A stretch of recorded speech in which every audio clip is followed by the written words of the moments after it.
Hi, I'm Lori Betts. Welcome to Golden Years. This month I'm interviewing Laura Pixton, and she is from Live Inspired. So come on back. We're going to hear all about her organization. When emergencies threaten, you want to know immediately. In the city of Brunswick, residents receive alerts from Code Red. The Code Red service works with a database of phone numbers of Brunswick residents. Depending on the size and scope of the emergency, Code Red alerts either all of the city or just the part that is affected. This is a Code Red message from the city of Brunswick. As a city resident, you also have the opportunity to add warnings about severe weather, such as tornadoes, thunderstorms, or flash floods. If you want to be sure that you are registered, or if you want to add or change your notifications or phone number, we encourage you to visit the Code Red website. You'll find a link to Code Red on the city's website, www.brunswick.oh.us. Just click on the button for complete information and options.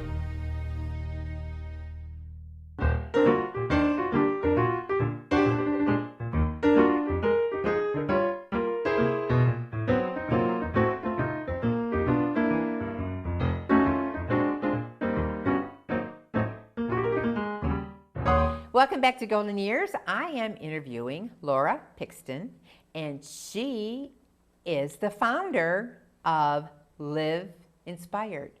So she's going to share with us what her unique organization is all about. Thank you for joining me this month, I am Laura. so happy to be here, Lori. It's really a pleasure.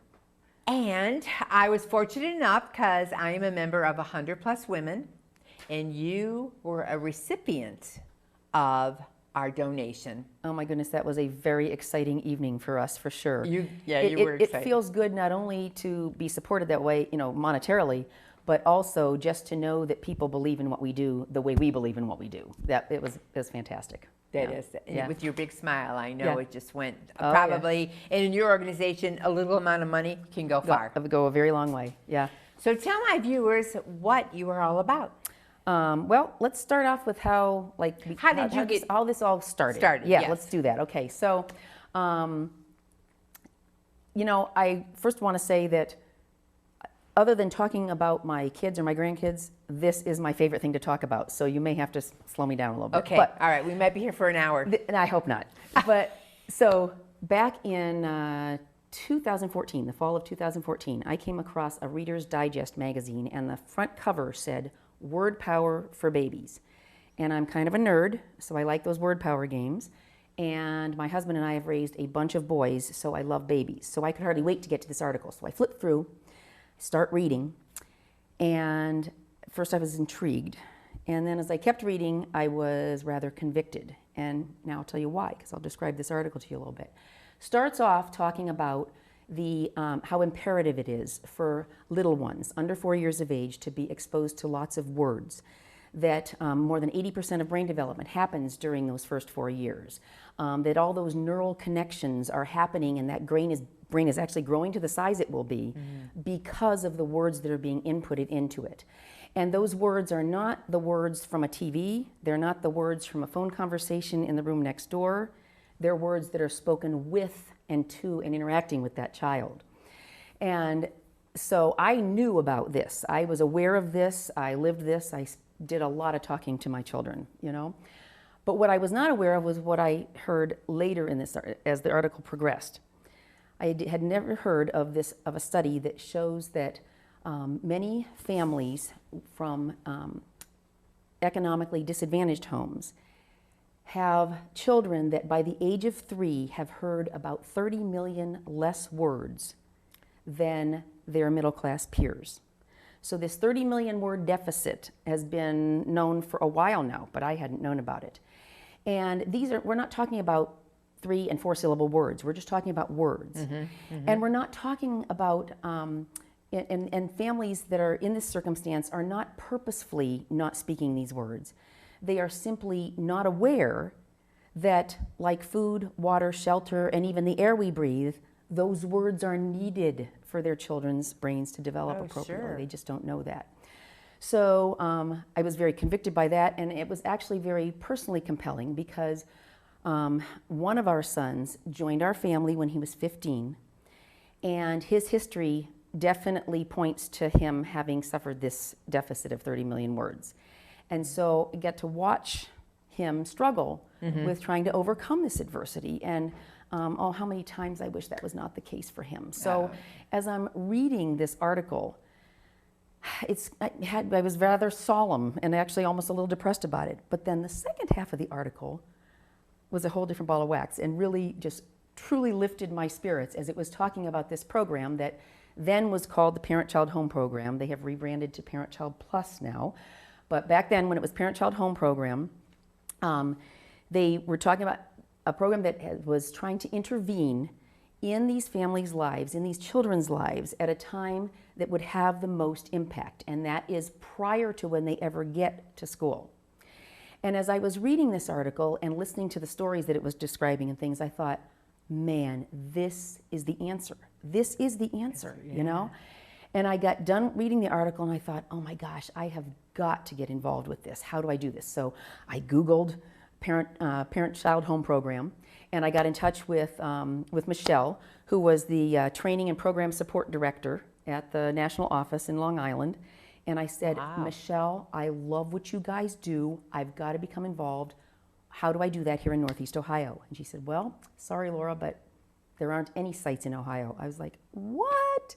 Wow. She said, no. And so she and I talked for a while longer. I learned more about how the program works and things a little bit and everything. But I got off the phone. I was so disappointed. I'm like, no, I think I'm supposed to do something with this, you know? And then as I kept mulling it over, I'd listened to Michelle talking about how, you know, the vast majority, like 98% of the replication sites for Parent-Child Plus now, across the country and even other places in the world now, are run through like a social service agency or a school district, and they use paid home visitors. And they have, at this point now, 55 years of stats to show how effective this is, you know? And so that works, doing it that way. But as I was thinking about, okay, how this program is being provided and everything, I thought, you know, here I am. I'm going to be an empty nester in a year. You're planning ahead. Yep. I was thinking, and it's not going to be too many years out before I'm going to retire from my primary career. And I know that I want to do something I want to have a big purpose in my retirement. So I think this is what it is. And then I also got to thinking, you know, there's other women who I'm sure are feeling very similarly to me, you know? And so I thought, wouldn't it be amazing if I could connect some women in the county that, like me, fellow church members who, because of, you know, motivated by their faith, would want to do this as a volunteer home visitor. And I could match these women with the families that need this service. So I thought, now I wonder if Parent-Child Plus will let me do it that way. So I called Michelle back. I said, now, like, I'm just asking, okay? I have an idea. Like, how would somebody get one of these started and could we do it this way? And she said, well, and she said, as a matter of fact, another site started with out of a church. And she said, Parent-Child Home Program at that time, they are not a faith-based organization, but we do not have any problem with a faith-based organization providing what we do as long as you guys maintain program fidelity, which of course we were very committed to doing anyway. And this is probably a good point to insert here that in terms of the families that we serve, we are happy to serve, and we do serve families from every different religious or non-religious background or persuasion, okay? And we'll always continue to do so, okay? Okay. So anyway, as Michelle and I are talking about that, she says, you know what? I'm going to put you in touch with a site in Georgetown County, South Carolina, again, that started through their church about a decade ago. So she got me in touch with Betsy down there. I actually flew down and met Betsy. Wow. And got to see kind of how their organization works. And she's been a mentor to me since then. She's a pretty awesome lady. Started another relationship. Yeah, exactly. And then I got to form even more relationships. I'm telling you, part of the wonderful thing about this personally has been the incredible people I have met through doing all of this. So I started going around interviewing librarians, local social workers, community advocates, churches, all of that, trying to find out how do we get one of these started. And so lo and behold, in May of 2015, Live Inspired was born. And Weymouth Community Church actually volunteered to be our parent nonprofit while we were waiting to get our own 501c3. Okay. People had, some of the mentors that I had talked to had said, now listen, it's going to take you a while to do that. You know, Yeah, it takes a doesn't year, happen overnight. sometimes 2 Yeah. years to get your nonprofit status. August of 2015, 3 months later, I had our paperwork in hand.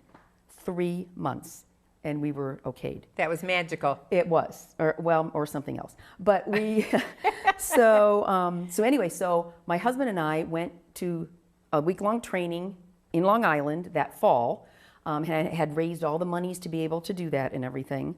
And then we started that fall. When I got home, I trained another home visitor. So myself and this other woman and 5 families were the start of Live Inspired. We started that fall, and we've been growing ever since. Well, how were you able to get the message out to get the recipients? To get families. So we Families. talked to local schools, churches, Okay. other agencies in the area that would have that knowledge, and that's how we okay. found them. Yeah, yep. And so the parents were okay? I'm going to put Johnny in this class. Well, it's a very voluntary organization. Like they are doing this voluntarily, not mandated at all. Right. Well, true, yeah. Right. So if they are not comfortable, they won't be doing it. You know, it is interesting that the very first family that I ever worked with, you know, I had talked to her. She had said yes, she wanted to do this. And the night before our first visit, she was like, she called me. She goes, I can't do it. I won't be able to do this. I don't want to do this. And I just said, listen, really, you will be able to do this. It's okay. I'll see you tomorrow. And we started out, and that was a rocky start, which many of it can be, you know, because there isn't always a lot of buy-in in what we're trying to promote. I'm sure. But the not every parent. But the beautiful thing with this program is that we have time to develop that relationship. Right. Yeah. Right. And subsequently, that young lady was sending me pictures of her kids reading in the corner to themselves and stuff. Yeah. And some parents just don't have that quality, you know, to take time and sit there and read to the kids and have a relationship with them. My neighbors, Everybody can, though. Oh, Yeah. true. Yeah. But I just want to share with you, when you're saying the verbiage and with the little ones, I have a neighbor, so they have 3 kids, 6, 4, and 2. I am just amazed every time I see that 2-year-old, the vocabulary and everything she knows. It was just like she was born and she can talk. It's just amazing. The head of Parent Child Plus now, she had a quote. I won't be able to do it exactly, but she said that every child starts out at 2 years of age being able to invent Facebook.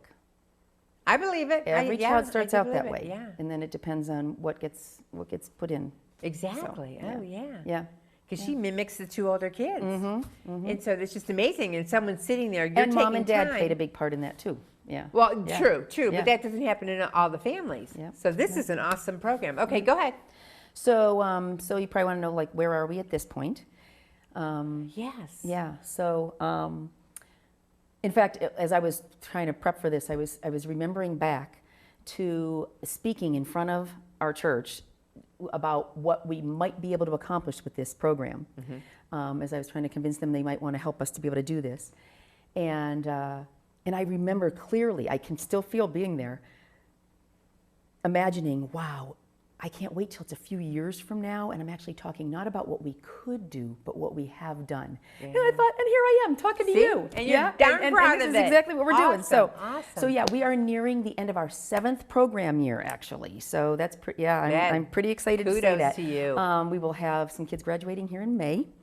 During those years, we have served 53 families for at least several months. You know, some of the families, there's either a move or there's a big job change or some other big life change. And so some of them are not able to complete the entire 2-year program.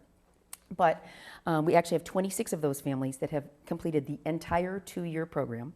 And come May, that number will bump up to 34. So we are really, really, really excited about that. And do you keep that relationship with these people? Absolutely. Oh, that's- Absolutely. Oh, yeah. Oh, yeah. That's so, terrific. and in this time, then, we have distributed over 1,500 new books and educational toys to families.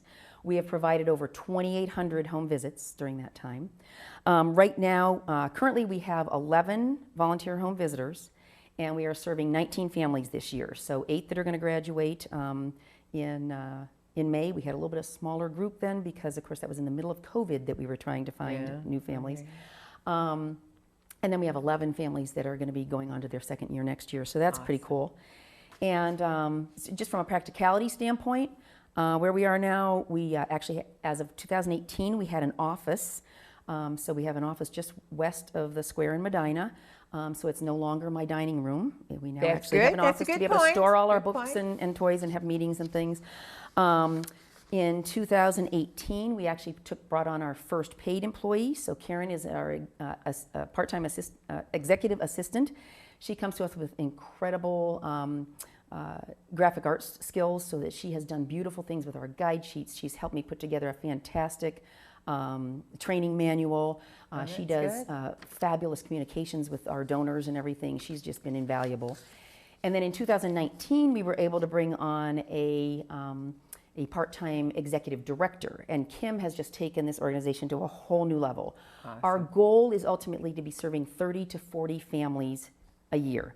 And with Kim at the helm, we are going to be able to do that. Sounds like a good goal. Yeah. Okay, hold on one second. We're going to take a quick break. Okay, And we're going to come right back. Okay, very good. You're watching The Bat. With Julia's autism, loud sounds can be too much. But she still loves to make music. Yeah. Play band. Early screening for autism can make a lifetime of difference. Find out more at screenforautism.org. Welcome back to Golden Years, and I'm interviewing Laura from Live Inspired. And Miss Laura, I want to know from when you knock on the door, like with your first experience with a child and a parent, how does that go? Okay. So, well, from the very first, that starts back when I'm doing recruiting and intake interviews with families and everything, okay? So first the program coordinator goes out and talks to the families, makes sure that this is something that they want to be doing.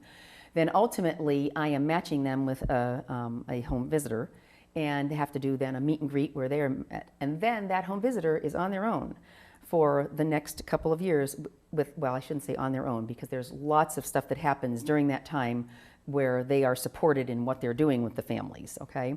So, and in fact, let's just go through like an average week for a home visitor, okay? While we are providing service, all right? So most home visitors have either between 1 or 4 families that they are seeing, all right? That can be anywhere in the county. Okay. So that could involve a 20, 25-minute drive depending on where they are. We visit the families twice a week, 23 weeks out of the year for 2 years. So that's 92 visits that we're doing over those 2 years. Beg your pardon? Length of time. The visits are around half an hour. Okay. Ours often go over that because everybody's having a great time and they don't want to quit. Sure. Yeah. But if you notice that, that 92 visits over 2 years, I mean, a lot of people don't even visit their best friends that often. You're right. Very good So point. that's why this program is so effective, because incredible relationship gets built between that home visitor and the family. And so there's a level of trust that gets built that means that the family begins to see that what we're suggesting is a good idea for their child and everything, and works out very well that way. So we visit them at mutually agreed times, and we're very accommodating in regards to that, because young families cannot always be predictable, and we know that, so we're accommodating in that regard. We have, when the home visitor, after she finishes with the visit, she needs to do a home visit report, and we do assessments on the children twice a year for each year, so that we can be tracking progress and things. That we do have communication between visits with the families, in terms of reminder texts and just little encouraging texts and things like that. So in between. Okay. Yep. It's interesting, one of the advantages, I think, to having volunteer home visitors is that hiatus during the summer, because it's provided like kind of during the school year, the hiatus during the summer never becomes a hiatus actually for us, because none of our home visitors and none of our families want to stop during that time. So we're now providing an extra 6 to 8 books during the summer that the home visitors can also bring to just maintain contact during that time. Oh, that's good. And Very good. that's because that's what they want to do, That does bring up a point that we have to be careful about following that program fidelity I talked about before. There are very firm restrictions on what we can and can't be doing for these families while they are part of the program. And we cannot be bringing anything else into the home. We cannot be providing rides and things like that. If the family does have needs, we have ways to get them in contact with those agencies that can help them, but we are not allowed to be doing anything else Well, sure. other than extra books. We can do all the extra books we want. So we now have a relationship with Cleveland Book Bank, and our home visitors very have so much fun going through all those books and finding books they know will appeal to their kids and grow in their libraries there. So we're doing that kind of stuff. And then visit highlights. All right, so I'll tell you, like at 9 o'clock on every Monday and Thursday now, I get to go knock on a door and I listen, because I know that pretty soon I'm going to hear a little patter, patter, patter.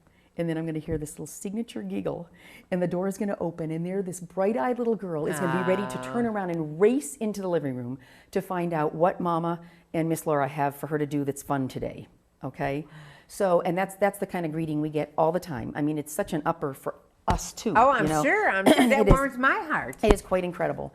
And then, we are doing everything we can to make this a positive experience for the child and for the parent. We try to have our visits be rather child-led. So yes, we have a book or an educational toy that we're trying to work around. But if the child is truly not interested in that, we will follow what are they interested in, and we will turn that into a learning opportunity. And this is a training thing for the parents. There are learning opportunities everywhere. The grocery store, the drive to anywhere, they're everywhere. You can be talking to your child, verbally interacting with your child, always, And so we may be on the floor, we may be on a couch, we don't know where we're going to be. To us, a truly successful visit is one where we do very little, because as we move farther through the program, the goal is to hand all of this over to the parent. The parent takes over, and we're there just as a cheerleader, as a coach. That's really what we're supposed to be, because the emphasis in this program is that the parents are the child's first best teacher, not us. Us coming in and reading for half an hour twice a week is not really going to accomplish much for these children. And we stress that to the parents when we first introduce ourselves to them. What's going to matter is you the parent. Follow through. But mostly because you matter to this child. This child definitely cares what you want to do. Yes. So that's huge. Another thing that we really stress, that we very much enjoy stressing in our visits, is something called secure attachment. We try to explain to parents that while the reading and playing and interacting with the child that they're doing is certainly helping their children gain academic skills for school, and that's what the program is kind of about.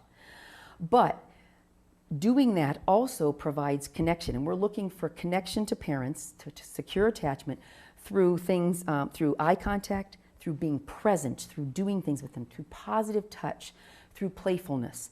Those things that are creating the secure attachment are helping their child be prepared for school as well. Because honestly, that feeling of confidence that a child has in their home is actually as, if not more important than being academically ready for school. But it certainly is as important. So we incorporate things called I love you rituals. There's a organization called Conscious Discipline that has these awesome I love you rituals. Do you want to do one? Okay. You want to do one? Sure, why not? So, this is my favorite one, and I usually have children just going almost catatonic on me because they just love this so much. Are you ready? So, we're going to put your fingers up, and it goes, twinkle, twinkle, little star, what a wonderful child you are, with big bright eyes and nice round cheeks, a talented girl from head to feet. Oh. Twinkle, twinkle, little star, what a wonderful child you are. Oh, that child probably eats that up. Oh, they do. And so that gives us an opportunity to have them feel a secure attachment to yet another positive adult in their lives. But also, of course, what we're really trying to do is to get mom and dad and grandma and grandpa, whoever. Everyone included. Exactly, yes. to start doing those as well. In fact, I had one of my little girls, this was the cutest thing. Her mom said that shortly after we started doing these, she was with her grandpa, and this little girl is not terribly verbal yet, so she's a little harder to understand. And she was with her grandpa, and she started doing Twinkle Twinkle with him, and he's like, what is she doing? He didn't know he couldn't understand what she was saying, but the mom had to interpret for her. She was trying to do it with her grandpa. Oh, Yeah, God, so love her. That that's is the so kind cute. of Now stuff that's that just a warm and fuzzy Yeah, story. that just gets us. And another we thing hear is those all the time. you have those books and you have the contact. Yep. You don't have the electronics. You don't have the No, cell phone. no. In fact, the there's not a tablets. single battery in any of the toys we bring, and we explain to Mom Bingo. why that is. You know, the gifts and toys that we bring are gifted to the family. In those visits that we're doing during the 2 years, the first one is an introductory visit where they get a new book or a toy, and the second one in the week is a review visit where we are continuing to encourage Mom and Dad, finding out what ideas did you have with this and things. But it's just a means of increasing that communication is what we're doing. But they are gifted all those books and toys. They get to keep those. And it's a quality visit. It is. It is. Yeah. Yep. Because so many families today, and I'm sure with the younger parents, Yeah. they're having a hard time. Like you said, they're not teachers. Right. So they need Well, this background. But that's the cool thing though, because even for our volunteers, we don't have to have a 4-year degree. You just I agree. Yeah. This is very simple stuff. The results are profound. Oh, I'm sure. But what I'm we do sure. is pretty simple, but Yeah. awesome. Yeah, That is awesome. it is. It's very cool. And then you want heartwarming stories, don't you? Yeah. So I've told you a few already, but I will tell you that one of the stories that we often come back to with this with our organization is that a few years ago, one of our home visitors started with a family. The mom was the only child at that point, and just a couple weeks in, our home visitor had some concerns that there might be some autistic characteristics being exhibited here. She very wisely waited for a while so that relationship that we keep talking about could develop and that trust could develop until Mom started feeling comfortable enough with her to start asking her questions. And then she could feel comfortable honestly answering them. And in that dialogue, the mom admitted, I think there's something we need to do and I don't know what to do. And so she came to us and we were able to then find her the professional help that she needed, the help within the county that she needed. And we look back at that now and just feel so unbelievably blessed that we got to be a part of literally changing the trajectory of that child's life. Oh, definitely. By that early intervention. And so, in fact, we sometimes will say, if God forbid, Live Inspired had to, shut its doors tomorrow, every bit of it would have been worth it just for that one little girl. Oh, definitely, yeah. But of course, we know there's a ton of other stories that are pretty awesome. Because you were an outsider. But it's very validating, And then I keep thinking about this one little guy. Oh my gosh, at his intake, and then the stories that I would get from his home visitor for those first few months. This little guy spent a lot more time leaping over the couch than he did sitting on the couch between Mom and the home visitor. I bet, okay, yeah. And was completely nonverbal when we started the program. Towards the end of the program, his mom was so excited to come to us and say, guess what? He had his pre-K assessment, and the teacher said that he was the only one who sat still through the whole story that they used as part of the assessment. See? She was so proud, Oh, and I'm let me tell sure. you, we were very excited. Our home visitor could hardly wait to get back to our staff meeting and talk awesome. about that. Yeah. So how does a volunteer or someone who's interested just call your phone number? So I think that you'll be putting up some information at the end of this that will have Okay. a phone number and an email address, and if they just get in touch, I am happy to take anybody to coffee and find out if this is for them. And do you have a website too? We do. That they could Yep. jump on and check it out? Liveinspired.us. Okay. Yep. All right. Liveinspired.us. Thank you so much for joining me today. Thank you. Appreciate it. And when you have time, jump on their website, check them out, and if you want to give some time, be trained on going into people's homes, helping the little ones read, give them a call. Thank you. Thank you for joining us this month, and we'll see you next month.